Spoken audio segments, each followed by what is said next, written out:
Bonjour à tous et bienvenue au programme de cette nouvelle édition, la rencontre avec Philippe Rosenpick, avocat associé au cabinet du même nom, Rosenpick et Associés. Bonjour Philippe. Bonjour. Merci beaucoup d'être présent pour répondre à nos questions. Quelle est la raison d'être de votre cabinet et les valeurs profondes qui vous animent ? Alors, la première raison d'être, c'est cap sur la valeur ajoutée, en réalité.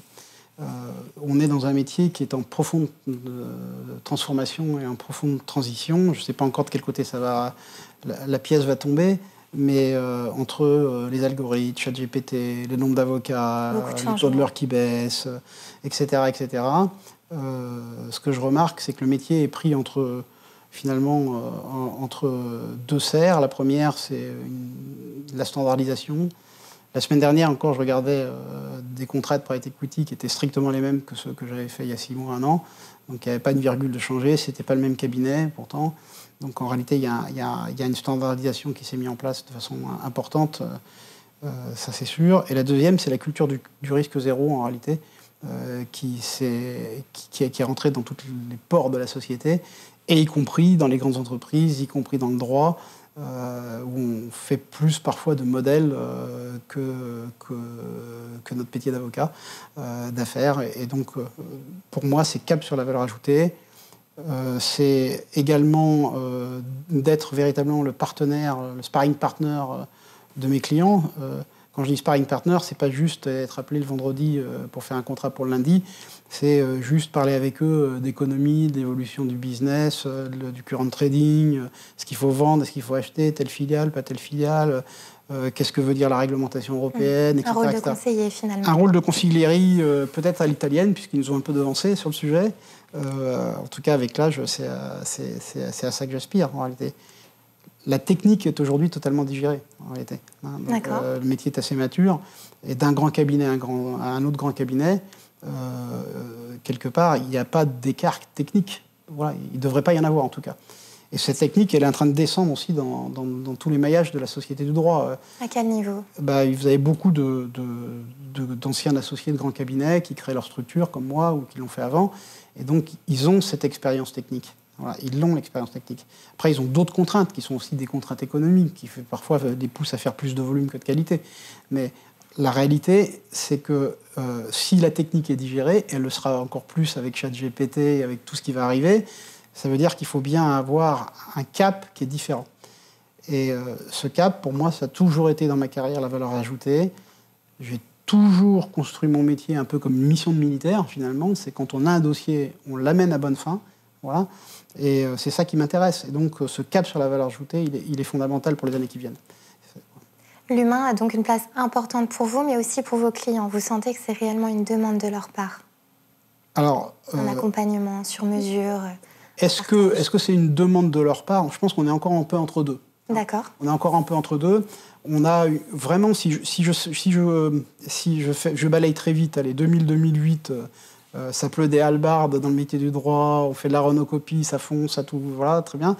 2008, crise économique, financière, et finalement 2010 et suivante, on refait un peu la même chose en réalité. Ce qui s'est instauré aussi dans la société quand même, c'est une espèce de défiance généralisée à tous les étages. Vous le voyez dans la presse tous les jours, et y compris dans l'entreprise, et y compris entre les rapports entre l'entreprise et ses conseils.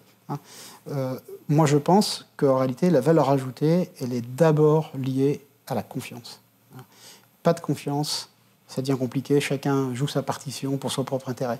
Et moi, mon rôle d'avocat, c'est pas de jouer ma partition, c'est de défendre mon client. Voilà, que ce soit un avocat au contentieux ou un avocat d'affaires, il n'y a pas d'écart. Il n'y a pas d'écart. Donc, quand on nous confie un dossier, je dois être libre de dire à mon client, faut le faire ou faut pas le faire. Ce contrat est inique ou il n'est pas inique. Pour ça, je dois avoir un peu de liberté et que je dois avoir aussi un lien de confiance avec notre client. La technique est digérée, elle est apprise, elle doit être au meilleur niveau, on ne peut pas se tromper, ça c'est pas possible. Voilà, autrement c'est carton rouge. Par contre, la valeur ajoutée qui est liée sur la confiance, qui est liée sur l'affect, qui est liée aussi sur l'amitié, parce que j'aime bien ce mot-là en fait. Souvent on me dit l'amitié et le business, ça n'a rien à voir. Ben non, c'est faux, c'est archi faux. On ne va pas créer une amitié à la montagne, à la Boétie, voilà, fusionnelle, non, c'est pas de ça qu'il s'agit. Mais quelque part, il y a bien ce lien très très fort qui doit être fait avec son client pour pouvoir obtenir le meilleur. Durable aussi. Voilà. Durable, ça c'est important. Et cette lumière-là, elle peut venir de notre rôle d'avocat, même d'affaires, mais elle peut venir, pardon de le dire, du pessimiste, de l'ami d'enfance, du jardinier, etc., qui d'un coup va avoir la bonne réflexion et qui c'est celle qui va compter pour le chef d'entreprise. Voilà. L'une de vos forces également est de cultiver le pouvoir de l'empathie avec vos clients. Alors, est-ce que c'est une force? C'est peut-être aussi une faiblesse, parce que dans un monde qui est parfois largement aseptisé, amener de l'empathie, c'est peut-être le sentiment de surjouer le match parfois. Donc, mais on ne se refait pas, je suis comme ça, j'ai besoin d'aimer nos clients, j'ai besoin d'aimer ce que je fais, et j'ai besoin véritablement de, quelque part, que ce lien entre ma jeunesse où je vais être militaire, etc., et mon métier se fasse un peu tout le temps. C'est-à-dire que quand on nous confie quelque chose, c'est une mission, et donc on ne trahit pas la mission, jamais. Voilà. On tient parole et on ne trahit pas la mission. Donc ça, c'est important, et donc l'empathie est nécessaire pour aller chercher le meilleur. Voilà. Encore une fois, qu'est-ce qui différencie un grand cabinet d'un autre? Pas grand-chose, quasiment rien, en fait. Donc ce sont les hommes qui différencient les choses.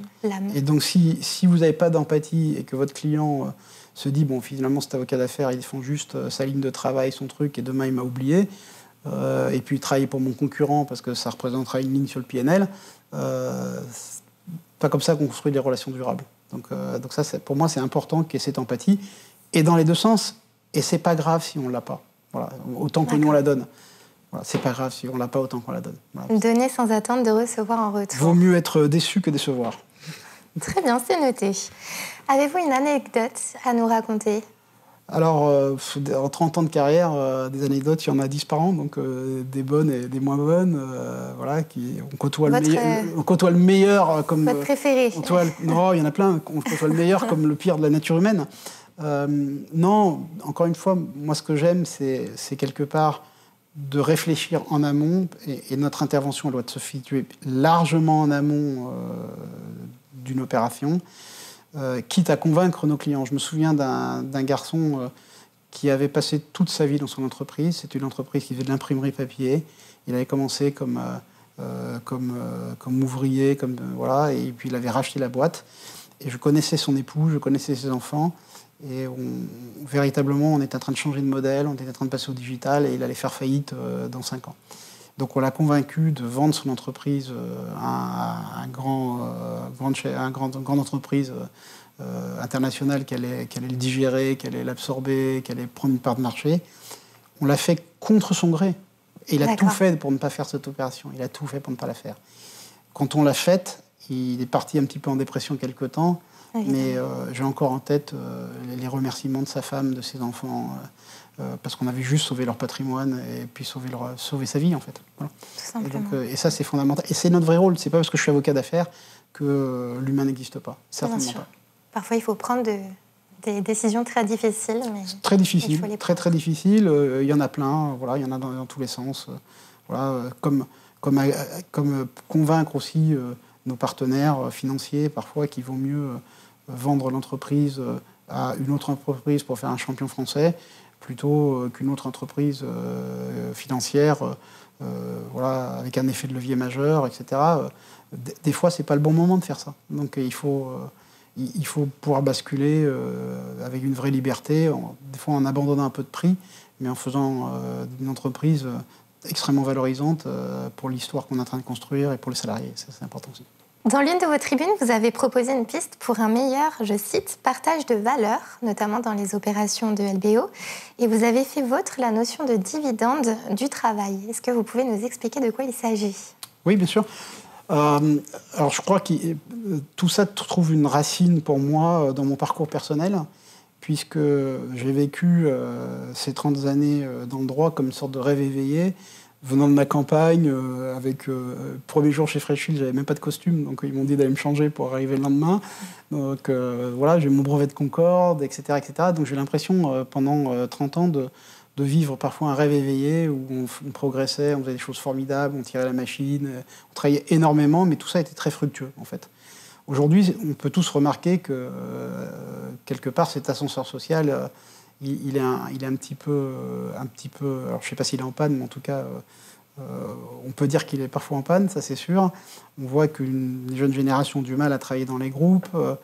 Et je pense, encore une fois, que si on veut avoir un pays qui fasse plus qu'1% de croissance, qui est parfois de la fausse croissance, il est temps de réconcilier les deux bouts de la pyramide, que ce soit nos élites et nos cadres, et également les salariés qui travaillent dans les entreprises.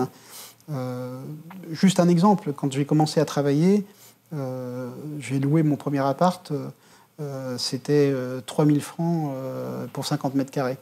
Voilà. J'avais, avec ma femme, 15 000 francs de revenus, donc on n'était pas quand même en haut de la pyramide sociale. Hein. Mais on avait 11 000 francs, impôts déduits, pour faire la fête, aller au restaurant et voyager. Aujourd'hui, le même appart, il est plus cher que le SMIC. Ce qui veut dire qu'il faut avoir 3 SMIC pour avoir cet appart. Donc on voit bien qu'il y a un truc qui ne va pas. Et donc ce partage de valeurs, pour moi, il est important. Comme De Gaulle l'avait dit d'ailleurs à l'époque avec sa troisième voie, en fait, hein, il a créé la participation, l'intéressement. Il voulait aller plus loin déjà avec le partage de la plus-value. Et je pense qu'il faut motiver tout le monde, tout le corps social, pour faire de nos entreprises des entreprises gagnantes. Et pour ça, il faut bien... Enfin, l'entreprise ne doit pas être un lieu simplement horrible où on y va le matin en traînant les pieds, en se disant c'est pas moi qui vais avoir la plus-value, etc., etc. Donc il faut essayer de réconcilier les deux.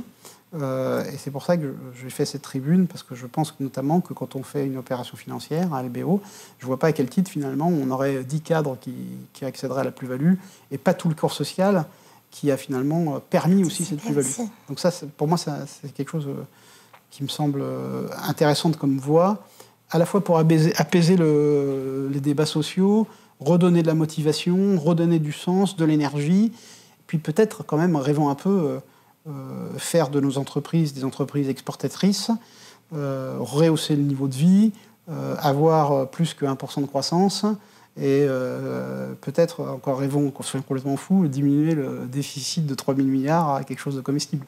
Voilà. Mais si vous levez le matin et qu'il n'y a pas de progression possible, voilà, c'est sûr que l'univers peut se compliquer assez vite.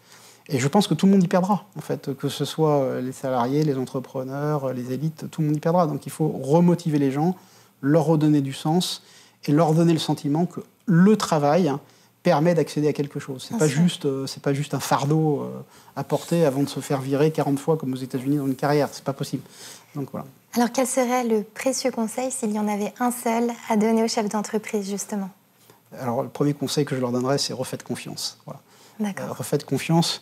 Je suis marqué par le fait que dans les entreprises ou dans le rapport avec les conseils ou avec tous les gens, la confiance, on va dire, c'est pas celle qui est sur la table le plus facilement. Et pourtant, c'est en faisant confiance qu'on crée la valeur ajoutée.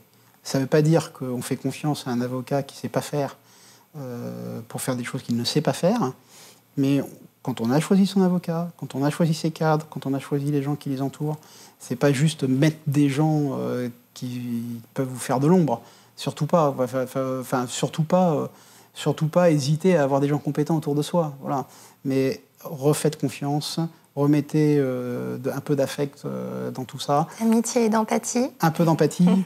De respect de parole aussi, c'est important pour moi, le respect de la parole donnée. Et je peux vous raconter une histoire qui m'a marqué, qui est dans le livre de Van der Plasten sur la nostalgie de l'honneur. Le grand artilleur de la 2e DB se voit confier, après sa carrière militaire par De Gaulle, le programme d'autonomie de la France sur le plan militaire.